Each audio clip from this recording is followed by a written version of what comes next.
우리 기독교는 예수님을 구세주로 믿고 있습니다. 구세주로 우리를 구원하시려 이 땅에 오셨죠. 구세주로 이 땅에 오실 때에 우리가 다 잘 알고 있듯이 예수님은 인간의 몸을 입으시고 이 땅에 오셨습니다. 그런데 그 방법이 우리가 알다시피 인간인 여자의 몸에서 태어나셨죠. 오늘 우리는 이 구세주인 이 예수님께서 인간의 몸에서 태어나신 사건, 그리고 그 아기의 연약한 모습으로 오신 이 예수님의 오신 그 사건에 대해서 오늘 말씀을 나누고자 합니다. 사실 하나님은 전지전능하시기 때문에 인간의 몸에서 태어나지 않으셔도 됐습니다. 왜 굳이 인간의 몸에서 태어나셔야만 했나? 그리고 인간의 몸으로 오시려고 했다면 사실 이미 하늘에서 인간의 모습으로 짠 하고 나타나시면 되었을 텐데 왜 굳이 인간의 연약한 아기의 모습으로 태어나셔야만 했나? 라는 그런 질문을 우리가 할 수 있겠죠. 예수님께서는 오히려 이 연약한 아기의 모습으로 오셔서 태어나신 것이 그다지 이익이 돼 보이진 않습니다. 아기로 연약하게 태어나셨기 때문에 우리가 가만 생각해 보면 태어나시자마자 헤로데게 죽을 뻔하기도 하였고, 또 어렸을 때부터 예수님을 봐왔던 그 가족뿐만 아니라 고향에 있는 그 지인들, 친지들, 거기 고향에 있는 사람들로부터 메시아로 인정받지 못하는 그러한 부분이 있었죠. 또 아기로 태어난 이 예수님의 그 이미지 자체가 그냥 생각해 봤을 때 우리가 생각하면 굉장히 능력의 하나님, 그 능력의 구세주, 그런 이미지로 우리가 떠올려야 되는데, 이 아기에 태어난 예수님은 굉장히 연약한 이미지로 우리가 생각하는 부분이 있지 않습니까? 어떻게 보면 아무것도 할 수 없는 이 연약한 이미지, 일반 사람들과 다를 바 없는 이 평범한 이미지가 우리에게 떠오를 수 있다는 것입니다. 또한 이러한 연약한 모습으로 태어남을 통하여서 사람들에게, 일반 예수님을 믿지 않는 사람들에게는 그저 비범한 사람 정도로만 평가될 수 있다는 것이죠. 그래서 우리가 잘 알다시피 세계 4대 성인, 공자, 석가모니, 소크라테스, 아니면 마호메트, 무함마드 같은 이런 4대 성인과 같은 그러한 비범한 사람 정도로만 취급된다라는 것입니다.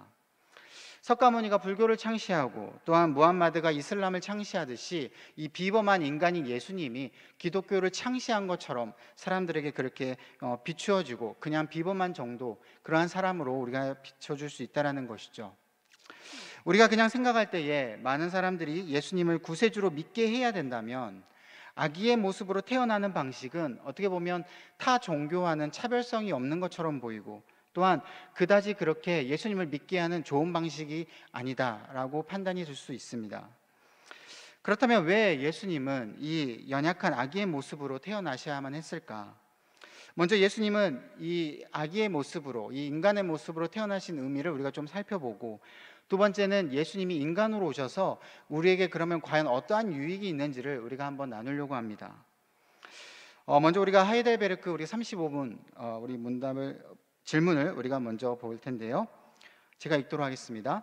성령으로 잉태하사 동정녀 마리아에게 나시고 라는 말은 무엇을 의미합니까? 먼저 우리가 답을 넘어가기 전에요, 이 35분의 이 질문은 아마 여러분들에게 가장 너무나도 익숙한 질문이실 것입니다. 우리가 사도신경으로 많이 고백한 문구이지 않습니까? 너무나도 당연한 고백처럼 느껴지고 매번 반복해서 하는 우리 이 고백이죠. 예수님께서 인간으로 태어나셨을 때 여타 다른 인간들처럼 남녀가 연합이 되어서 그렇게 아기로 태어나셨다라는 그런 뜻이 아니죠. 다르게 태어나셨는데 성령으로 잉태되셨고, 그것도 남자를 알지 못한 그 동정녀인 그 처녀의 몸에서 태어나셨다라는 것입니다. 평범한 남녀의 연합으로 태어남이 아니라 왜 성령으로 잉태되어야만 하고 그것도 동정녀의 몸에서 태어나셔야만 했을까? 이 고백은 단순한 기이한 탄생을 믿어라, 우리가 무조건 믿어야 된다라는 그러한 의미가 아니라 우리가 그 의미를 한번 살펴보기를 원합니다. 우리가 답을 다 같이 한번 읽어보도록 하겠습니다. 시작. 하나님의 영원하신 아들이 참되시고 영원하신 하나님의 본질을 그대로 지니신 채 성령의 사역을 통해 처녀 마리아의 혈육으로부터 나셨다는 것입니다. 또한 진정한 인간의 본질을 취하셔서 죄를 제외한 모든 것이 우리와 같은 형체가 되어 다윗의 후손으로 나셨다는 뜻입니다. 굉장히 이렇게 많이 이게 나와 있는 것처럼 보이는데 크게 이 동정녀, 이 처녀의 몸으로 그리고 성령으로 잉태하신 의미를 우리가 크게 두 가지로 살펴볼 수 있습니다. 첫 번째는 영원하신 하나님의 본질을 그대로 가지고 태어나셨다. 그리고 두 번째는 인간의 본질을, 참된 인간의 본질을 그대로 가지고 태어나셨다. 이렇게 신성과 인성, 이 두 가지의 본질을 우리가 살펴보려고 하는데, 첫 번째 의미, 이 하나님의 본질을 그대로 가지고 태어나셨다라는 의미를 우리가 살펴보려고 합니다. 이 하나님의 본질을 지니고 태어나셨다라는 것은 방금 말씀드렸듯이 하나님의 신성을 가지고 태어났다라는 것이죠. 예수님은 사람으로 태어나셨지만 참 하나님의 신성을 지니신 그 하나님의 아들이신 예수님이다라는 말씀입니다. 오늘 우리가 읽어보니 누가복음 1장 35절에 이렇게 나와 있습니다. 천사가 대답하여 이르되 성령이 내게 임하시고 지극히 높으신 이의 능력이 너를 덮으시리니 이러므로 나실 바 거룩한 이는 하나님의 아들이라 일컬어지리라. 사람에게서 태어난 이 하나님이 참 하나님의 아들이라 불러진다라는 것이죠. 여러분, 우리가 일반 생물학적으로 보게 되면 이건 있을 수가 없는 일이죠. 사람은 사람을 낳게 되고 동물은 동물을 낳게 되어 있습니다. 이것이 일반적인 상식인데, 사람이 태어나게 하셨는데 그게 바로 하나님이다, 그것도 참 하나님이다라는 것은 우리가 상식을 뛰어넘는 부분이라는 것이죠. 여러분, 우리가 사람의 관계를 한번 생각해 봤으면 좋겠습니다. 보통 우리가 아이가 태어나게 되면 아이는 부모의 유전자를 받게 되어 있죠. 부모의 혈액형을 또 물려받게 되어 있습니다. 혈액형을 받게 될 때 부와 모의 혈액형을 각각 이렇게 물려받아서 우리의 혈액형이 결정되게 되어 있죠. 제가 한 가지 그 기사를 봤는데, 그 어떤 한 가정에 출장이 너무나도 많았던 한 그 남편이 있었습니다. 출장이 많았던 터라 아내와 함께 보내던 시간이 너무 적었었죠. 근데 문제는 이 가장이 이 집안의 5대 독자였습니다. 그래서 이 시부모님께서는 이 가정에 아들이 분명히 태어나기를 너무나도 바라셨던 것이죠. 항상 남편을 기다렸던 아내는 너무나도 힘들었습니다. 그런데 우연치 않게 아이가 생겼고요. 시댁에서도 그렇게 기다렸던 아들이 태어나게 되었습니다. 그런데 아이가 태어났는데 문제는 이때부터 시작이 되었습니다. 이 혈액형이 문제의 발단이었죠. 여러분, 혈액형의 염색체를 아마 다 들어보시고 공부를 아마 하셨을 것입니다. 그 B형이라도 같은 B형이 아니라 BB라는 염색체 형이 있고요, BO라는 염색체 그 B형이 있지 않습니까? 여러분 다 학창 시절에 공부해 보셨죠? 네, 그래서 이 같은 혈액형이라도 이렇게 두 가지로 나뉘어지게 되는데, 문제는 이 자녀가 태어나게 됐을 때 이 부모의 한 가지 염색체를 가지고 아이가 보통 태어나지 않습니까? 근데 이 가정에서 이 남편이 B형이었고 이 아내가 또 B형이었습니다. 그럼 여러분 한번 계산을 해보시기 바랍니다. 같은 B형이었는데 혈액형이 아이는 O형이 태어났습니다. 이게 가능할까요? 네, 물론 가능합니다. 둘 다 BO라는 염색체를 가지고 있으면 아이도 당연히 이 O형 염색체만 받아서 O형이라는 혈액형이 태어날 수 있게 되죠. 그런데 남편은 이 혈액형에 대해서 몰랐던 것 같습니다. 그래서 너와 나 사이에는 전혀 나올 수 없는 아이다 라고 생각해가지고 아내의 외도를 의심하고 아내의 진실된 말은 믿지도 않고 막 아내를 폭행하고, 결국 아내가 억울해가지고 유전자를 검색을 했더니 자기 아들이라고 나오니까 그제서야 남편이 아내 무릎 꿇고 싹싹 빌었다는 이 기사를 제가 보게 되었습니다. 당연히 이건 좀 극단적인 이야기이긴 하지만 우리 사람에게 있어서는 이렇게 부모의 유전자와 이 혈액형을 아이가 물려받게 되는 것이 너무나도 당연하고, 또한 핏줄이 너무나도 중요하다라는 것이죠. 왜냐하면 자녀는 부모의 분신과도 같기 때문이다라고 많이 생각들을 하기 때문입니다. 그런데 이 참 하나님의 아들의 의미, 우리가 일반적인 상식을 뛰어넘어서 사람에게서 태어난 이 예수님이, 하나님이 이 신성을 지녔다, 그것도 100% 하나님이다 라는 말입니다. 이 의미는 단순히 그냥 인간 50%, 신성 50% 이렇게 혼합되어 있어서 판타지 소설에서 나오듯이 반인 반신 그러한 뜻이 아니다라는 것이죠. 온전한 변형 없이, 축소 없이 온전한 신성이신 그 하나님의 아들이신 예수님께서 이 땅에 이 작은 여인의 몸에서 잉태되었고 태어났다라는 것입니다. 그래서 이슬람 같은 이 타 종교에서는 이 기독교로 공격할 때, 우리를 공격할 때 이렇게 공격을 많이 합니다. 어떻게 하나님이라는 신이 있는데 어떻게 사람으로 태어난 이 예수님이 또 똑같이 신이 될 수 있냐? 예수님은 뛰어난 사람일 뿐이다. 신성을 조금만 가지고 있는 그저 그렇게 비범한 사람일 뿐이다라고 공격을 하죠. 그래서 하나님으로부터 보냄을 받은, 능력을 받은 사람이다, 축소를 하게 됩니다. 그런데 우리가 알다시피 그건 절대 아니죠. 이것은 100% 신성인 하나님이다라는 겁니다. 그렇다면 이렇게 될 수 있는 동력은 어디에서부터 생겨나게 될까요? 바로 성령께서 마리아에게 임하셨다. 우리가 알다시피 성령이 마리아에게 임하셨다라는 겁니다.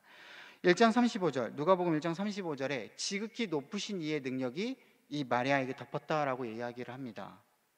지극히 높으신 이의 능력이라는 건 바로 성령을 뜻하죠. 성령이 마리아에게 덮었는데 우리가 하이델베르크 이 질문에서 우리가 물어본 걸 살펴봤듯이 성령으로 잉태되었다라는 의미는 바로 성령께서 덮으셨다라는 의미와 동일한 의미입니다.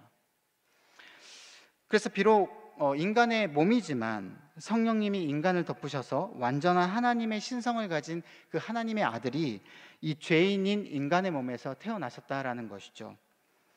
그렇다면 왜 성령의 덮으심으로 예수님은 완전한 신성을 가지고 태어나셔야만 했을까? 그 이유는 예수님은 온전하고 흠없이 태어나신 그 신성을 가져야지만 우리의 죄를 사할 수 있기 때문입니다.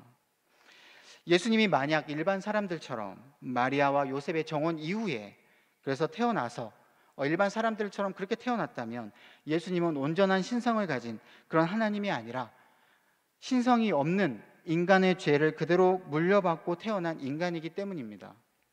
그렇다면 인간의 죄를 그대로 가지게 되었기 때문에 십자가에 죽으셔도 자신의 죄 때문에 죽는 것이지 결코 우리의 죄를 대신해서 짊어지고 죽는 것이 아니다라는 것입니다. 오직 흠없고 순결한 이 온전한 신성인 예수님께서 우리의 죄를 지시고 십자가에 달려 죽으실 때에 우리는 구원을 받을 수 있다라는 것이죠. 그래서 예수님은 사람의 생식세포가 아닌 성령으로 잉태되는 이유가 바로 여기에 있습니다. 그리고 신성을 가지신 이 두 번째 의미는 바로 하나님의 아들만이 우리를 죄에서 구원하실 수 있기 때문입니다. 요셉과 마리아의 결합으로 태어난 바로 예수님이라면, 그 아들이라면 요셉과 마리아를 당연히 부모로 둘 수밖에 없게 되는 것이죠. 두 사람의 결합으로 태어났기 때문에 하나님의 아들이라 불릴 수가 없습니다. 온전한 하나님의 아들이 되려면 인간의 결합이 아니라 바로 성령으로 잉태되어서 하나님의 아들로서 되어야지만이 우리를 구원하실 수 있다라는 것이죠. 그래서 사람으로 태어났지만 이 남녀의 연합이 아니라 동정녀 마리아에게 성령이 덮으셔서 하나님의 아들로서 바로 그 신성을 가지신 채 우리에게 오셨다라는 것입니다. 그래서 이 성령의 덮으심을 통하여서 신성을 가지고 태어난 이 두 가지 의미는 바로 죄 없고 흠 없이 태어나셔서 우리를 구원하시는 그 의미, 첫 번째 의미가 있고, 두 번째 의미는 하나님의 아들로서 태어나셔서 바로 그 하나님의 아들만이 우리를 구원할 수 있는 이 두 가지의 신성의 의미를 가지고 있다라는 것이죠. 특히 이 성령의 덮으심을 통하여서 우리가 의미를 좀 살펴보려고 하는데, 이 성령의 덮으심에 대한 의미는 바로 하나님의 아들로 예수님의 이 땅에 태어나셨을 때 정말 그 중요한 의미가 있을 뿐만 아니라 또 한 가지 의미는 바로 우리를 창조하실 때 바로 연관되어 있다라는 겁니다. 하나님께서 천지를 창조하실 때 성령께서 덮으시는 일을 통하여서 이 천지를 창조했다라는 것이죠. 우리 창세기 1장 2절을 한번 읽어보도록 하겠습니다. 시작. 땅이 혼돈하고 공허하며 흑암이 깊음 위에 있고 하나님의 영은 수면 위에 운행하시니라. 여기에서 우리는 혼돈의 세계 속에서 하나님이 창조 사역을 수행하실 때에 그 상태, 바로 하나님의 영이 성령께서 바로 운행하고 계신다라는 것을 우리가 알 수 있습니다. 그런데 여기서 운행한다라는 말은 단순히 버스나 지하철을 운행한다 그런 정도가 아니라는 것이죠. 그래서 성령님이 단순히 조종해가지고 그리고 이 땅에 단순히 조금 관여하는 정도 그런 정도로 이야기하는 것이 아닙니다. 이 운행한다라는 표현은 우리 신명기 32장과 그리고 창세기 1장 2절 여기 딱 두 군데에 나오는데, 신명기 32장의 말씀에 보면 11절에 이렇게 나와 있습니다. 마치 독수리가 자기의 보금자리를 어지럽게 하며 자기의 새끼 위에 너풀거리며 그의 날개를 펴서 새끼를 받으며 그의 날개 위에 그것을 엎는 것 같이. 자, 여기서 원래 운행하다라는 단어의 뜻은요, 메라 헤페트라는 단어의 뜻인데, 이거는 지금 여기에 방금 말씀 읽어본 32장 11절에 자기의 새끼 위에 너풀거리다, 이 너풀거리다라는 같은 의미로서 쓰여졌습니다. 이 독수리가 지금 새끼 위에서 날개를 너풀거리면서 새끼 위에서 지금 선회하면서 돌고 있다라는 것이죠. 이게 지금 무슨 의미냐면, 독수리가 새끼를 훈련시킬 때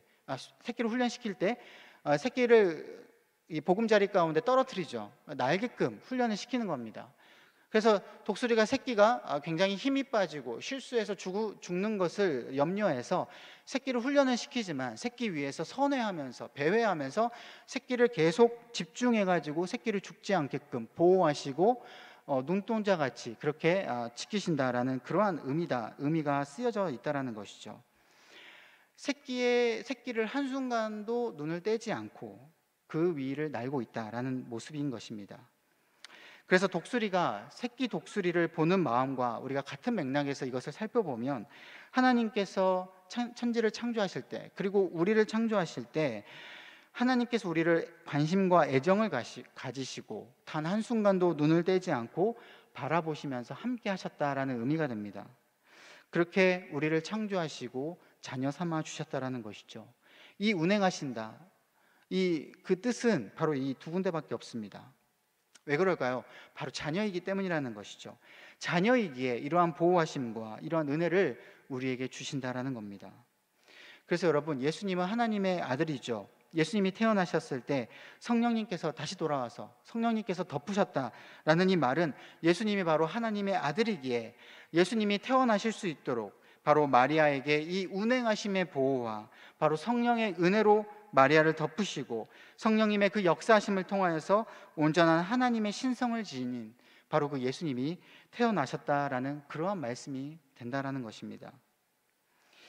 성령의 덮으심을 통하여서 태어나신 그 참 하나님의 아들, 그 예수님을 우리가 믿는다면 우리도 그 하나님의 자녀가 됨으로써 이 예수님께도 있는 성령이 우리에게도 임한다라는 것이죠. 우리에게 이 성령의 덮으심의 보호와 그 은혜가 비로소 있게 된다라는 것입니다. 신명기 32장 10절에 이렇게 나와 있습니다.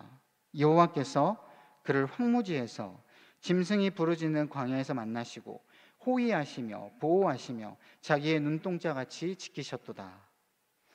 여러분, 우리가 이렇게 많이 기도하지 않습니까? 우리를 눈동자같이 지켜 보호하여 달라고. 이런 표현을 우리가 많이 쓰는데, 하나님께서는 자기의 자녀를, 자기의 눈동자를 지키시고 보호하듯이 우리를 지키시고 보호하신다라는 것이죠. 눈동자가 가장 민감한 부분이지 않습니까? 가장 중요한 부분이기도 합니다. 그러기에 자녀를 지킬 때에 자기의 눈동자를 지키듯이 그렇게 우리를 보호하시고 지키신다라는 겁니다. 이것이 바로 자녀에게 주시는 그 운행하심의 은혜이자 바로 덮으심의 은혜라는 겁니다. 우리에게 이 눈동자를 보호하심이 또한 이 덮으심의 은혜가 우리에게 넘치시기를 간절히 소망합니다. 두 번째, 성령님의 잉태하심의 두 번째 의미는 바로 인간의 본질을 가지고 태어나셨다라는 겁니다.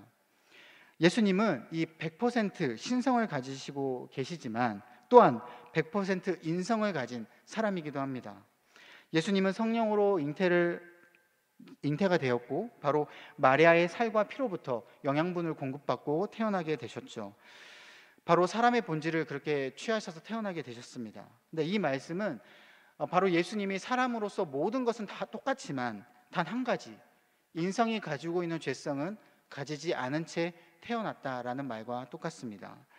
바로 마리아와 분리된 채, 마리아가 가지고 있는 죄성은 받지 않은 채 오직 육적인 것, 마리아의 살과 피를 취하셔서 그 가운데 잉태되었다라는 말과 같다라는 것이죠. 그래서 우리가 앞서 말씀드린 이 신성과 방금 말씀드린 이 인성을 우리가 종합해서 우리가 정리를 해보자면, 바로 예수님이 인간으로 태어났다고 한다고 하더라도 신성을 버리거나 하나님을 잃어버린 것이 아니라 하나님으로서 사람이 되신 것이고, 또한 그 신성의 그리스도가 인성을 취하셔서 신인이 되셨다, 라는 이 말과 같다라는 것입니다. 이 말은 다시 말해 예수님은 구별된 두 본성이 있지만 한 인격이다라는 말과 같습니다. 구별된 두 본성, 신성과 인성이 있지만 한 인격에 신성과 인성이 있다. 이걸 바로 양성 일인격이다라고 표현을 하죠. 인간은 이 양성 일인격, 이거 도대체 어떠한 신비인가 알 수가 없지만 예수님은 분명히 100% 하나님이자 100% 사람으로 우리에게 찾아오셨다라는 겁니다. 이단 중에 이 영을 거룩하게 생각을 하고요, 육을 중요시 생각하지 않는 이 영지주의라는 이단이 있습니다. 이 초기 교회 1세기에서 이제 3세기경에 주로 활동하던 이 이단 단체인데, 이들이 주장하는 건 뭐냐면 물질은 악하고 열등하지만 영은 선하고 완전하다, 그렇게 보는 이원론적인 그러한 견해를 가지고 있습니다. 그래서 이들은 예수님께서 겉모습만 정말 인간의 모양을 지니셨을 뿐이지 실제로는 전혀 인성과 상관없다라고 이야기를 합니다. 겉모습만 인격은 아니 사람의 모양이지 실제로는 오직 신성만 가지고 있다, 그렇게 주장한다라는 것이죠. 이것을 가연설이라고 합니다. 예수님의 육신은 실제 육신이 아니다, 그리고 육신처럼 보인다, 그걸 바로 가연설이라고 하죠. 이와 비슷하게 다른 또 어떤 이단들은 예수님이 성육신 하셨을 때 몸을 완전히 신적으로 바꾸어 버리셨다라고도 이야기하는 이단들도 있기도 합니다. 하지만 우리 기독교가 말하는 우리 예수님, 100% 인성을 취하셨고 또 100% 신성을 가지고 계신 그 예수님이라고 우리는 믿게 된다라는 것이죠. 기독교가 말하는 구원은 바로 이러한 100% 신성과 인성이셨을 때에 비로소 예수님이 죽으시고 부활하시는 것이 진짜 제대로 된 몸과 영혼의 구원이 있다, 죽으심과 부활이 있다라고 우리는 믿게 된다라는 것입니다. 그렇다면 예수님께서 왜 이렇게 인성을 취하셔야 됐을까? 그 이유를 우리가 조금 살펴보면 좋겠는데요, 우리 히브리서 2장 14절 한번 읽어보도록 하겠습니다. 시작. 자녀들은 혈과 육에 속하였음에 그도 또한 같은 모양으로 혈과 육을 함께 지니심은 죽음을 통하여 죽음의 세력을 잡은 자 곧 마귀를 멸하시며. 그러면 죽음을 이기시기 위해서 참 인간만이어야지만이 참된 구원을 이룰 수 있다라는 겁니다. 만약 예수님께서 참된 인간의 모습으로 오시지 않으셨다면 예수님이 십자가에 죽으신 사건은 우리와 상관없는 사건이 된다라는 것이죠. 우리를 온전히 구원할 수 없는 십자가의 죽음이라는 겁니다. 여러분, 왜 그럴까요? 인간의 죄악은 동물이나 다른 어떠한 형태가 인간의 그 죄를 짊어질 수 없기 때문입니다. 오직 참 인간만이 인간의 죄를 짊어질 수 있고 참 인간 중에서도 참으로 흠없는, 그리고 참으로 순결한 참 인간만이 이 죄를 짊어지었을 때에 그제서야 합당한 조건이 된다라는 겁니다. 그 합당한 조건에 맞는 분은 우리가 알다시피 바로 예수님 뿐이라는 것이죠. 두 번째, 인성을 취하신 두 번째 이유는 우리와 같은 위치에서 이해하시기 위함입니다. 이 인성을 가지신 이 예수님이 우리와 같은 사람이고요, 또 연약한 우리의 몸과 영혼을 그대로 가지셨습니다. 또 몸은 유아기를 거쳐서 또 청년기로 이렇게 자라나게 되셨죠. 인간과 같이 배고프셨고 갈증을 느끼셨고 또한 눈물을 흘리시기도 했습니다. 인간의 모든 생사화복, 그 고락, 그 고통을 다 느끼셨다라는 겁니다. 빌립보서 2장 6절 7절에는 이렇게 나와 있습니다. 그는 근본 하나님의 본체시나 하나님과 동등됨을 취할 것으로 여기지 아니하시고 오히려 자기를 비워 종의 형체를 가지사 사람들과 같이 되셨고. 하나님의 그 모든 능력, 그 모든 권위, 그 모든 특권을 다 내려놓고 종의 형체를 가지사 우리들과 완전히 똑같이 되셔서 우리와 공감하시고 우리의 고통을 같이 느끼시는 그 예수님이라는 것이죠. 우리와 같은 위치로 내려오셔서 우리의 마음을 이해하신다라는 겁니다. 여러분, 우리가 사람과 사이에서도 같은 위치에 있는 사람들끼리는 굉장히 공감대가 있습니다. 나와 같은 처지에 있는 사람들, 그 사람의 처지를 보면 우리가 공감하고 같이 슬퍼하죠. 왜입니까? 나도 그렇게 겪었기 때문에 그 마음을 압니다. 코로나로 인하여서 자영업을 하시는 분들 중에 월세를 걱정하시는 그 자영업분들, 나와 같은 처지에 있는 자영업분들을 보면 마음이 왠지 짠합니다. 찡합니다. 같이 슬퍼한다라는 것이죠. 위로하게 됩니다. 어린아이들 둘 셋을 데리고 집 밖에 나서지 못한 우리 부모님들, 어디 가지도 못하고 집에서 주구장창 있는 이 부모님들끼리는 서로 통화하면서, 서로 이야기하면서 서로 공감하고 위로받는 것이죠.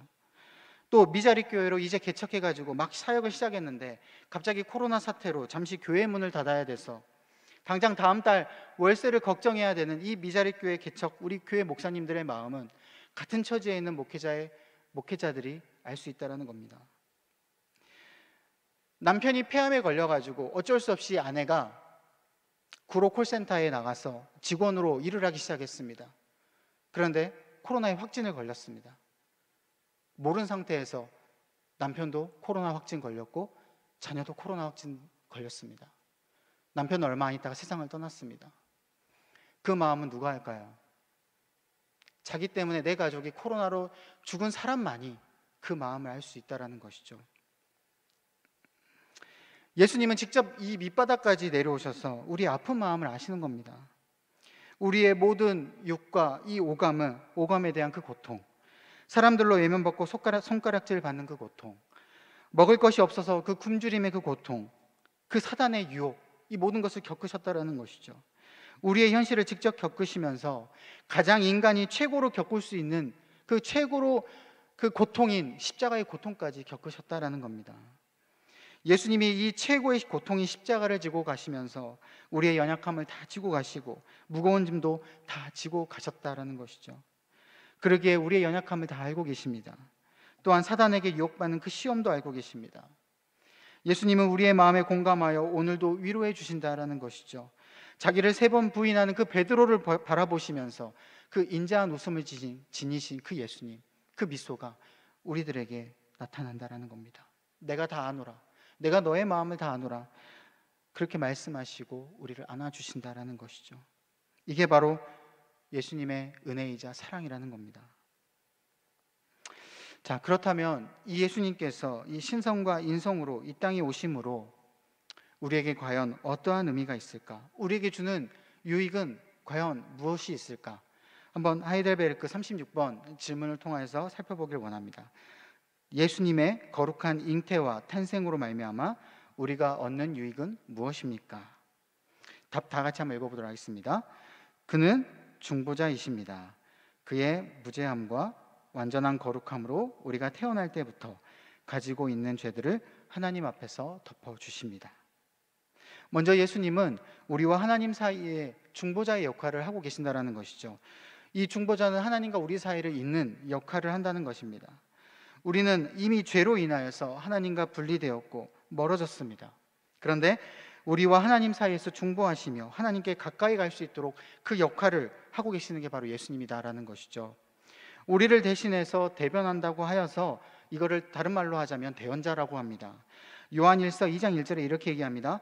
나의 자녀들아, 내가 이것을 너희에게 쓰면 너희로 죄를 범하지 않게 하려 함이라. 만일 누가 죄를 범하여도 아버지 앞에서 우리에게 대언자가 있으니 곧 의로우신 예수 그리스도시라. 이 대언자는 다른 말로 하자면 법률 대리인을 뜻하죠. 법률 용어입니다. 바로 변호사 역할이라는 것이죠. 우리가 하나님 재판장 앞에서 이 재판을 받게 되면 예수님께서 우리의 대리인 되셔서 우리를 변호해 주시고 예수님의 피로 덮어진 우리의 죄가 더 이상 하나님 앞에 드러나지 않도록 그렇게 역할을 하고 계신다라는 겁니다. 이것을 다른 말로 보혜사라고도 이야기하죠. 보혜사하면 우리 성령님을 뜻하지 않습니까? 바로 하나님이 주신 그 은혜를 지키도록 우리를 성령님의 그 역할을 하는 그 예수님의 역할이 우리에게 있다라는 겁니다. 그래서 예수 그리스도가 우리의 대언자, 하나님의 은혜를 지켜주는 그 보혜사가 되셔서 우리와 하나님과 화목하게 하는 역할을 지금 예수님이 하고 있다라는 것이죠. 그래서 예수님은 우리 앞에 중재자, 그리고 대언자, 또 보혜사가 되시기에 우리의 죄가 덮어지는 것, 우리의 은혜가 지켜지게 되는 것, 이것이 바로 정말 구원의 큰 기쁨이자 다시 단절되었던 하나님과 소통할 수 있는 정말 큰 기쁨, 은혜이다라는 것입니다. 여러분 한번 생각해 보시기 바랍니다. 하나님 앞에서 우리의 죄가 덮어진다라는 것, 모든 고통이 중단된다라는 것이죠. 그 심령에 평안이 넘치고 구원의 기쁨이 크게 일어난다라는 것입니다. 그래서 우리가 평소에 이 예수님의 역할을 생각한다면, 이 예수님을 우리가 기억한다면 우리의 구원의 기쁨이 평소에도 크게 일어나야 되는 것이 정상이다라는 것이죠. 여러분, 우리가 이러한 예수님을 붙들고 우리가 중재자이신 이 예수님을 통하여서 의롭게 되었음을 우리가 날마다 기뻐하고 나아가시는 저와 여러분들 되시기를 간절히 소망합니다. 이 대언자, 이 보혜사의 역할은 무죄함 그리고 거룩한 온전한 그 거룩함이 이 필수 조건이 되어야지만 이 역할을 할 수 있다라는 겁니다. 예수님의 그 거룩하고 신성을 지닌 그 탄생이 꼭 갖추어야 되는 필수 조건이라는 것이죠. 만약 예수님이 원죄가 있거나, 그러니까 마리아와 요셉의 정원을 통하여서 인성으로만 가지고 있는 그 예수님이 원죄를 가지고 태어난다거나 또 거룩하지 못하다면 바로 대언자와 보혜사의 역할을 맡을 수 없다라는 것이죠. 어느 날 제 딸이 밥을 먹지 않고 제 아내에게 과자를 달라고 하는 겁니다. 저희 집의 규칙은 절대 밥 먹지 않으면 과자를 주지 않는 규칙입니다. 근데 제 딸이 아내 몰래 저에게 와가지고 눈물을 글썽거리면서 아빠 제발 과자 하나만, 아내 몰래 저에게 그렇게 부탁을 하는 겁니다. 제가 안 들어주려고 하다가 아내가 없길래 어쩔 수 없이 그 연약한 그 마음 가운데 제가 넘어갔습니다. 그래서 아내 몰래 과자를 하나 줬죠. 근데 앞불싸 아내가 이 아이가 오물오물 씹고 있는 모습을 보게 된 겁니다. 너 뭐 먹어? 들키게 된 거죠. 그래서 아내와 저를 불러놓고 이제 저는 혼이 났습니다. 이랬을 때 저는 딸의 대언을 할 수 없는 거죠. 딸의 변호를 할 수 없는 겁니다. 왜? 제가 원인 제공을 했으니까. 마찬가지로 우리가 죄가 있게 된다면, 우리가 잘못한 것이 있게 된다면 다른 사람을 변호할 수 없게 되고요, 그 사람에 대해서 우리가 얘기할 수 없듯이 예수님도 원죄가 없으신 순결하고 흠없는 그분이 우리의 죄를 변호해주고 대언해준다라는 것이죠. 그래야지만이 우리가 구원함의 기쁨을 누릴 수 있다는 겁니다. 지금 코로나가 많이 길어졌는데 초창기 때에는 이 성도님들에게 우리가 신방을 하게 되면 교회를 많이 못 가서 힘들어하시고 하시던 일이 줄어들어서 그 힘들어하시던 그 성도님들의 신방을 이렇게 듣게 되었습니다. 근데 그래서 그 하시는 말씀들이 참 많이 감동적이었습니다. 집에서 말씀을 읽어야 되겠다고, 집에서 좀 더 기도를 해야 되겠다고, 이런 식의 내가 조금 더 하나님 앞에 더 나아가야 되겠다고 말씀하시는 그 성도님들의 그 고백이 저에게는 참으로 많이 감동이 되었습니다. 실제로 저희 교구에서 이 1년 통독 개관반을 교구에서 오프라인으로 진행을 하다가 코로나 때문에 어떻게 해야 될까 고민하다가 온라인으로 이제 카톡으로 매주일에 읽을 통독을 분량을 정해주고 카톡으로 녹음해서 올리자, 그리고 개관은 제가 영상으로 이제 찍고 올리자, 이렇게 해서 저희가 시작을 했는데 사실 제가 믿음이 없어서 그런지 많이 기대를 안 했거든요. 근데 성도님들이 정말 지금까지도 6주가 넘는 이 시간 가운데 정말 열심히 다들 읽으시고 녹음하셔서 이 카톡으로 올리시더라고요. 그 모습을 보면서 참 제가 많이 깨달음을 얻게 되고 저도 많이 회개를 하게 되고 저도 같이 열심히 동참하여서 말씀을 읽게 되는 모습을 보게 됐습니다. 전 이 코로나가 저에게 많은 깨달음과 이 회개를 주게 되었습니다. 단순히 무엇을 못해서 힘들고 어디를 못 가서 많은 그런 어려움이 있는 것, 그런 것도 있지만 그것보다 더 중요한 것은 그동안 하나님을 붙들지 못했구나, 그동안 너무 정말 중요했던 그 하나님을 우리가 놓치고 살았구나, 그것을 깨닫게 된 것이죠. 갑자기 하던 일들이 스톱이 되니까 분주하던 나의 일상, 그것들이 이상하게 느껴집니다. 이제는 한가한 이 일상이 나에겐 너무 어색하게 느껴진다는 것이죠. 무슨 일을 해야 될지 모르는 것입니다. 그러니까 그제서야 하나님을 찾게 되는 것이죠. 사실 분주하던 이 일상에서, 사실 평범한 이 일상에서 하나님을 찾는 일, 가장 그 중요한 일을 소홀히 하지 말았어야 됐는데, 그것이 어쩌면 당연한 건데 평소에 이 예수님을 우리 중보자로 생각하고 하나님의 그 구원함의 그 기쁨, 일상에서도 하나님께서 역사하시는 그 은혜를 지키는 그 보혜사의 역할을, 그 은혜를 우리가 누렸어야 됐는데 그거를 누리지 못했다, 그것을 깨달았던 것입니다. 단순히 그 일상이 분주하여서 하나님을 멀리했다라는 것이죠.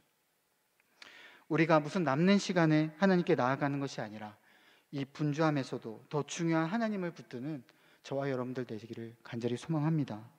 우리의 중보자이신 그 예수님을 먼저 우리가 찾게 되면 이 신성과 인성을 가지신 우리 예수님의 모습을 우리가 기억한다면 우리는 그 예수님을 붙잡고 하나님과 더욱 친밀하고 하나님께서 주신 그 놀라운 은혜를 누릴 줄로 믿습니다. 기도하겠습니다.